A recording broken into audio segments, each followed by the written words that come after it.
Hello guys, आज की इस वीडियो में मैं आपको बताऊंगा कि आप 14,65,000 रुपये भी कमा के जीरो इनकम टैक्स भर सकते हो। यस, यह एक 100% लीगल ये तरीका है जो इनकम टैक्स स्लैब और गवर्नमेंट के लीगल डिडक्शन के अंदर ये बेस है। तो अगर आप भी सैलरीड पर्सन है तो ये टिप्स आपके काफी काम आएगी। तो प्लीज इस वीडियो को एंड तक देखें और अभी तक अगर अपने चैनल को सब्सक्राइब नहीं किया है तो इस चैनल को आप सब्सक्राइब और इस वीडियो को एक लाइक कर दें। गाइस, आप भी 12 लाख के ब्रैकेट में हो और सपोज अगर आपकी सैलरी अप्रेजल होने वाली हो या सपोज आपका प्रमोशन होने वाला हो, क्योंकि अभी तो अप्रैल मंथ आने वाला है और मैक्सिमम जो कंपनियां हैं वो अप्रैल मंथ में सैलरी अप्रेजल और वो क्या है कि आपको प्रमोशन देती हैं। तो अभी क्या है कि 12 लाख तक अगर आपकी सैलरी है तो आपको ये सोच रहे कि चलो कोई टेंशन नहीं, आपको जीरो जो इनकम टैक्स है वो आपको भरना पड़ेगा। फिर आप ये भी टेंशन में होगे कि अरे मेरी जो सैलरी है अगर 12 लाख से अगर 1 रुपया भी अगर बढ़ गई तो मुझे क्या है कि टैक्स देना पड़ेगा।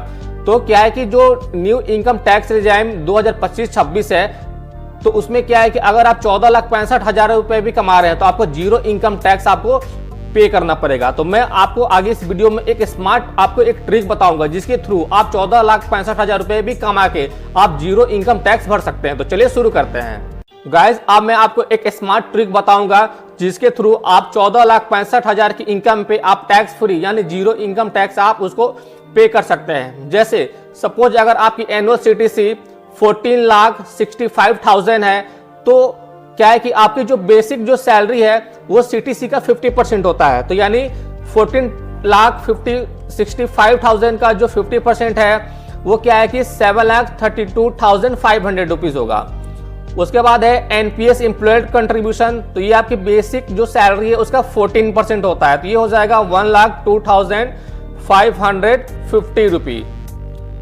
ईपीएफ एम्प्लॉयड कंट्रीब्यूशन ये भी बेसिक सैलरी का 12% होता है। तो ये हो जाएगा 87,900। अब हम बात करते हैं एंड में स्टैंडर्ड डिडक्शन। तो स्टैंडर्ड डिडक्शन आपको क्या है कि 75,000 का मिलता है। तो जो टोटल टैक्सेबल जो इनकम हो जाएगा आपका डिडक्शन के बाद वो हो जाएगा 11,99,550। क्योंकि अगर आपकी एनुअल सीटीसी 14,65,000 है तो इसमें से आप क्या है कि एनपीएस, ईपीएफ और स्टैंडर्ड डिडक्शन इन तीनों को अगर आप माइनस करेंगे तो आपका जो टोटल होगा टैक्सेबल इनकम डिडक्शन के बाद 11,99,550। तो इस तरह आपको क्या है कि आपको जो है कि आपको 12 लाख के ये नीचे है आपका जो इनकम है अब, तो इस तरह आपको जो है जीरो टैक्स आपका लायबिलिटी होगा। गाइस, अब मैं आपको स्टैंडर्ड डिडक्शन, ईपीएफ और एनपीएस तीनों के बारे में मैं आपको बताता हूं। सबसे पहले स्टैंडर्ड डिडक्शन। तो जो स्टैंडर्ड डिडक्शन है, अगर आप एक सैलरीड अगर इंडिविजुअल हैं तो इसमें क्या है कि न्यू टैक्स रिजिम के अंदर आप 75,000 का आपको क्या है कि आप अपने सैलरी में से उसको डिडक्ट कर सकते हैं और ये क्या है कि ये टैक्स डिडक्टेबल है।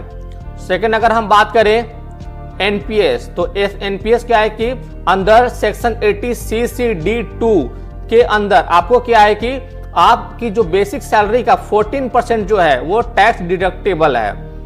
थर्ड, अगर हम बात करें इसकी ईपीएफ, तो ईपीएफ क्या है कि आपकी सैलरी बेसिक सैलरी का 12% जो है वो टैक्स डिडक्टेबल है। तो इस तरह से अगर हम देखें तो स्टैंडर्ड डिडक्शन, एनपीएस और ईपीएफ और अगर ये तीनों का अगर आप बेनिफिट अगर लेते हैं तो जो आपका जो टैक्स लायबिलिटी है 14,65,000 की इनकम पे अगर आप इन तीनों का अगर आप बेनिफिट उठाते हो तो आपको जीरो टैक्स आपको देना पड़ेगा। आपकी जो टैक्स लायबिलिटी होगी वो जीरो होगी। गाइस, आगे न्यू इनकम टैक्स स्लैब 2025-26 को हम समझते हैं। जैसे सपोज अगर आपकी इनकम 0 to 4 लाख है तो उसमें क्या है कि टैक्स नील है, नहीं है। 4 लाख to 8 लाख तो इसमें क्या है कि 5% का टैक्स है। 8 लाख to 12 लाख इसमें क्या है कि 10% का टैक्स है। और वही अगर आपकी इनकम 12 लाख से लेकर 16 लाख तक है तो इसमें जो टैक्स है वो 15% है। और इसमें 16 लाख से लेकर अगर 20 लाख तक अगर इनकम है तो इसमें जो टैक्स है 20% है। 20 लाख से लेकर 24 लाख तक टैक्स 25% तक है। और एबव अगर आपकी इनकम 24 लाख है तब आपकी जो टैक्स है वो 30% है। गाइस, अब मैं आपको बताता हूं कि कैसे अप टू 12 लाख इनकम पे आपको जीरो टैक्स आपको पे करना पड़ेगा। पहले क्या था कि जो रिबेट था वो 25,000 था, लेकिन अभी 2025 में फाइनेंस मिनिस्टर निर्मला सीतारमण ने इसे इंक्रीज करके इसे 60,000 तक कर दिया है। तो इसमें क्या है कि अगर आपकी income suppose up to 12 lakh तक है, तो इसमें क्या है कि आपको 60,000 का आपको रिबेट मिलता है। और ये रिबेट मिलता है अंदर section 87A of the income tax act. तो इसके अंदर क्या है कि आपको जो है कि 12 लाख तक की जो सैलरी है उस पर आपको 0 टैक्स होगा।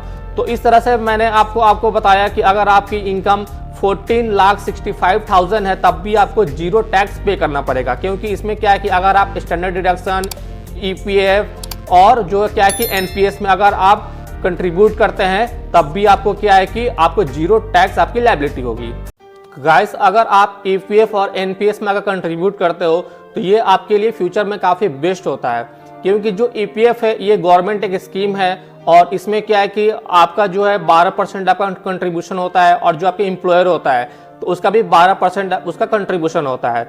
और तो इसमें क्या है कि सपोज जो इस पे जो इंटरेस्ट रेट है वो अराउंड आपको मान के चलो कि आपको 8% से ज़्यादा का ही होता है। तो ये आपको फ्यूचर में जो काफ़ी इसका लॉन्ग टर्म आपको बेनिफिट मिलता है। और सबसे अच्छी बात है कि इसमें इन्वेस्ट करने पे आपका क्या है कि ये टैक्स डिडक्टिबल है, तो इससे भी आपको काफ़ी बेनिफिट मिलता है। और क्या है कि जो EPF का जो अमाउंट है अगर आप 5 साल के बाद अगर आप निकालते हो, सपोज आपको कोई इमरजेंसी वर्क हो या कोई मेडिकल कंडीशन हो, या सपोज अगर आप प्लानिंग कर रहे हो कोई न्यू होम बाई करने का, तब क्या है कि उस समय अगर आप आफ्टर 5 ईयर्स अगर आप विड्रॉ कर रहे हो तो तब भी आपको टैक्स नहीं लगता है।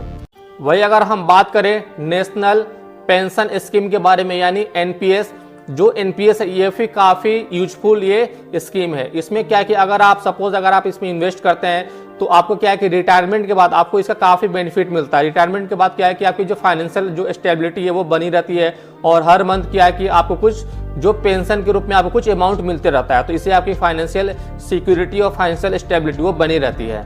गाइज, इस तरह से अगर आप एक स्मार्ट प्लानिंग करते हैं तो आप EPF, NPS और स्टैंडर्ड डिडक्शन का फायदा उठाकर आप लाखों रुपए का टैक्स बेनिफिट आप ले सकते हैं। तो ये आपके लिए फ्यूचर में काफ़ी बेस्ट रहता है। तो गाइज, अगर आपको ये वीडियो अच्छा लगा हो तो इस वीडियो को लाइक करें, ज़्यादा से ज़्यादा अपने फैमिली फ्रेंड के साथ शेयर करें और कोई भी क्वेश्चन या डाउट हो तो उसको कमेंट सेक्शन में उसको पूछें। और गाइज, अगर आप इस चैनल में नए हैं तो प्लीज़ इस चैनल को सब्सक्राइब करना ना भूलें। मिलते हैं गाइज नेक्स्ट वीडियो में, तब तक के लिए take care, thanks for watching.